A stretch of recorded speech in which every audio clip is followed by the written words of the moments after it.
E7 Note 32. Donc je l'ai installé spécialement pour vous faire voir par rapport à E7 Internet Security. Donc voilà, l'interface est comme ça. Voilà, c'est la même interface. Il y a simplement des petites choses en plus sur la version Internet Security. Donc là, c'est la version E7 Note 32 qui est un peu moins complète et qui suffit largement, je trouve, par rapport à l'autre version. Voilà, l'autre version, elle est bien aussi, mais voilà. Après, il y a le pare-feu en plus, mais voilà, c'est vous qui voyez. Donc là, je l'ai installé exprès sur une nouvelle machine virtuelle afin que vous puissiez regarder. Donc si je compare, comme je vous ai fait voir l'autre côté, au niveau de la configuration, c'est la même chose. Voilà.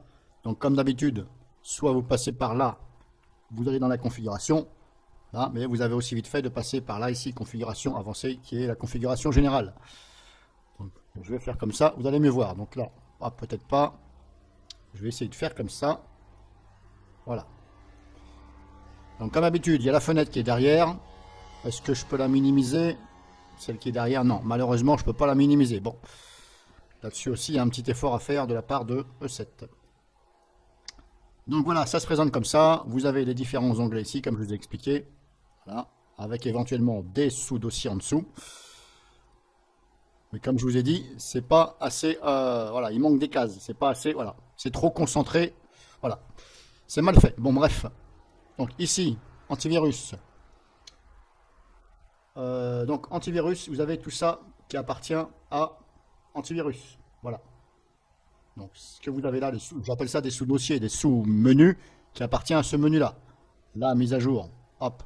Ici, Internet.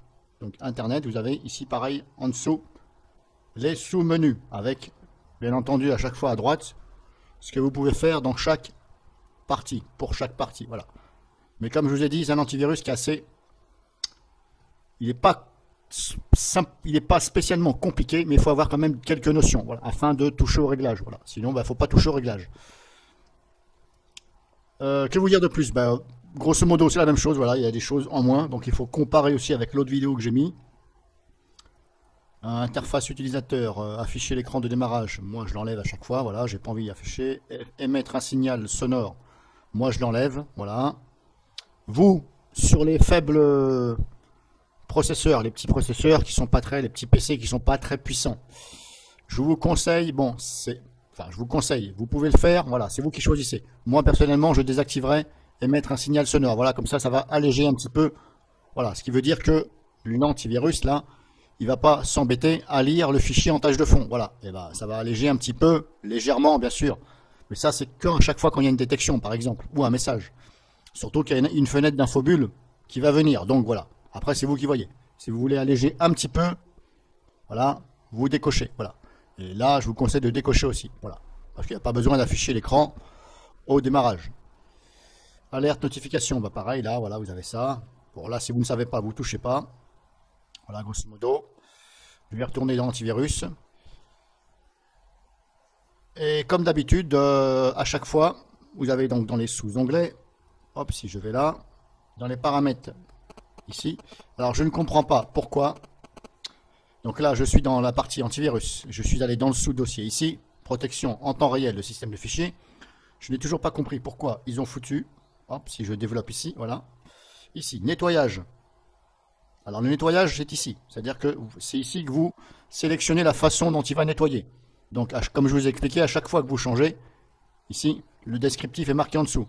Donc, comme je vous ai dit et comme je vous rappelle, pas de nettoyage, ça ne veut pas dire que ça ne nettoie pas. Ça veut dire que ça ne va pas prendre l'action automatiquement, ça va vous demander.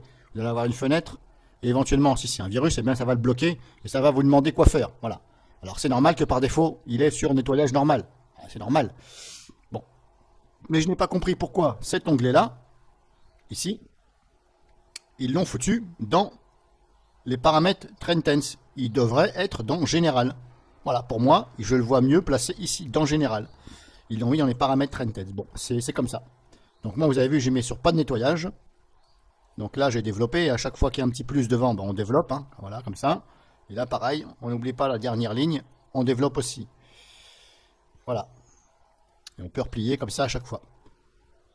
Mais voilà, je trouve qu'il y en a un peu de trop. Voilà. Surtout que, comme je vous ai dit, paramètres TrendTense, ils auraient dû mettre simplement une seule, pas mettre autre paramètres, parce que là, il y en a déjà pas mal, que là, ils ont encore multiplié, voilà. Et à chaque fois, ça oblige à cliquer dessus, à ouvrir sans arrêt, sans arrêt. Donc pareil, la analyse de l'ordinateur à la demande, moi, hop, ici, paramètres trend tense, pas de nettoyage, vous voyez, j'ai tout mis sur pas de nettoyage. De toute façon, je m'en fous, c'est une machine virtuelle. Et je n'exécute pas des virus, mais même si j'en exécute, c'est pas grave. Analyse en cas d'inactivité, ben là, moi, j'ai enlevé.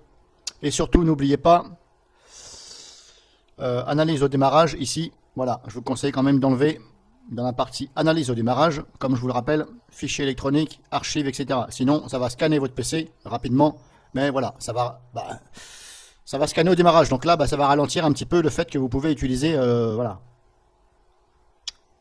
Internet, etc. Voilà, parce qu'il y a un processeur qui va s'occuper de ça. Alors laissez quand même mémoire vive et secteur d'amorçage, voilà, et laissez ces deux-là. Mais ça, voilà, vous pouvez l'enlever, il n'y a pas de souci. Donc après, il faut bien valider ici sur OK. Ne fermez pas, parce que si vous fermez et vous ne cliquez pas sur OK, et bien là, c'est peine perdue. Il va falloir tout reconfigurer.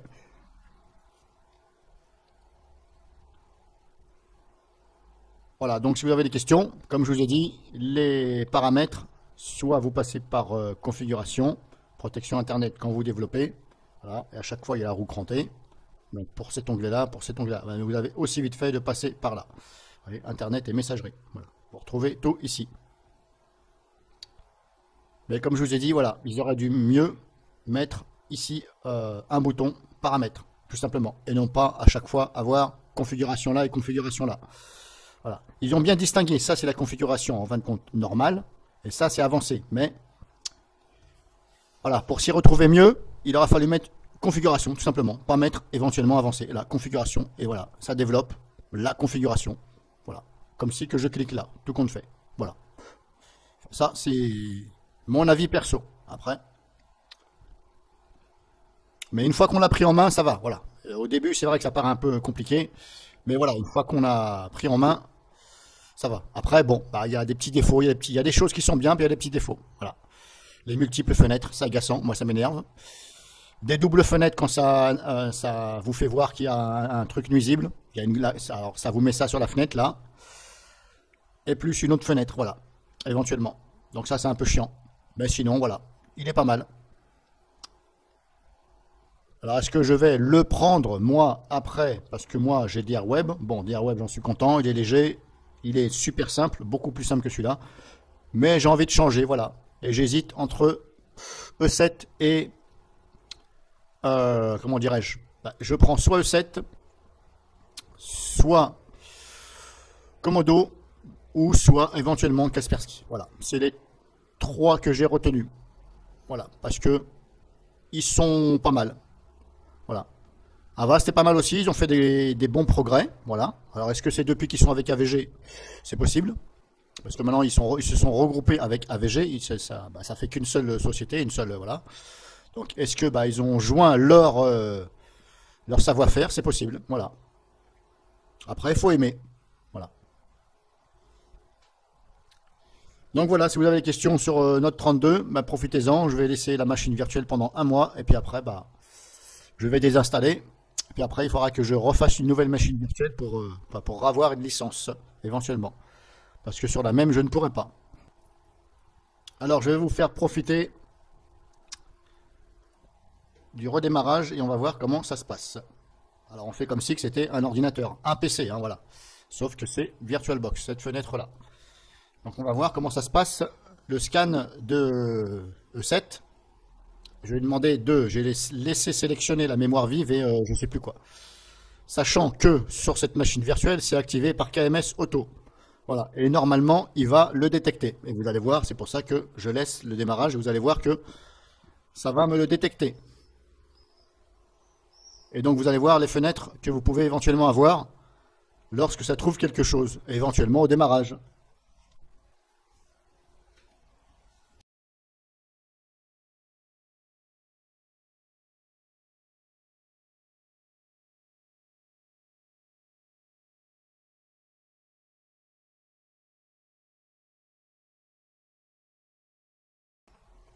Donc normalement là c'est censé analyser là.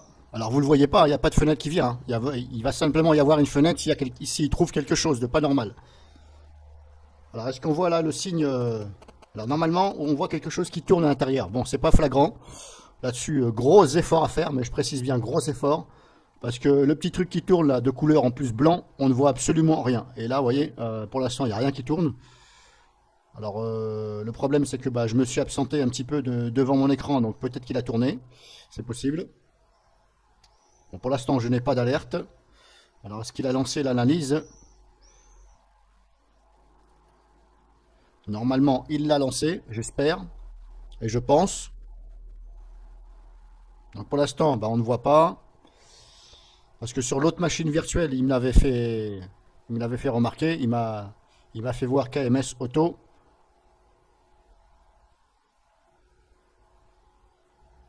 Bon, bah là, ça n'a pas l'air de vouloir. Donc, bah, voilà. Donc, bah là, j'ai pas pu vous faire voir. Si je lance une analyse, éventuellement. Ah, bah voilà. Vous voyez, j'étais en train de. Je voulais lancer une analyse. Bah voilà. Bah, en fin de compte, il était en train de scanner en tâche de fond. Voilà. Vous voyez. Mais vous voyez, on n'a pas vu. Hop, voilà. Voilà ce que vous allez avoir à peu près. Voilà. Et là, vous voyez, il me demande de nettoyer. Mais parce que j'ai réglé l'antivirus, je lui ai dit pas de nettoyage. Si j'avais laissé sur automatique, il l'aurait mis en quarantaine ou le nettoyer. Donc voilà ce que vous allez avoir comme type de fenêtre. Voilà. C'est pour ça que je vous dis, bah regardez, il y a la grande derrière qui ne sert à rien et il y a celle-là devant. Ah bah, fallait simplement laisser celle-là devant. Ou éventuellement mettre une grande et à l'intérieur, bah, mettre ça dedans. Mais pourquoi avoir 36 000 fenêtres qui s'ouvrent? Donc là, il me demande. Et puis là, vous avez des options avancées. Nettoyer, ignorer, détail. Ici, vous avez le détail. Voilà. Options avancées. Voilà, soumettre, exclure de la détection, par exemple. Hop. Et là, on fait. Donc là, j'ai sélectionné donc exclure de la détection. Et là, je fais. Bah là, vous voyez. Bah, normalement, je fais ignorer. Voilà. Et là, vous voyez, application potentiellement dangereuse. Là, il m'ouvre un autre truc. Voilà. Là, pareil, vous voyez, c'est KMS Auto. Option avancée. Exclure. Voilà. Et vous voyez, on n'a pas vu le petit truc qui tournait. Voilà. C'est un peu dommage. Ou quelque chose qui montre que ça tourne. Là aussi, c'est KMS Auto, mais c'est normal. On va l'exclure parce que sinon, il va me les dégager. Et après, il va falloir que je réactive tout ça. Donc, grosso modo, voilà ce que vous allez avoir. Si vous avez des questions, posez-les. Et puis encore, bah voilà.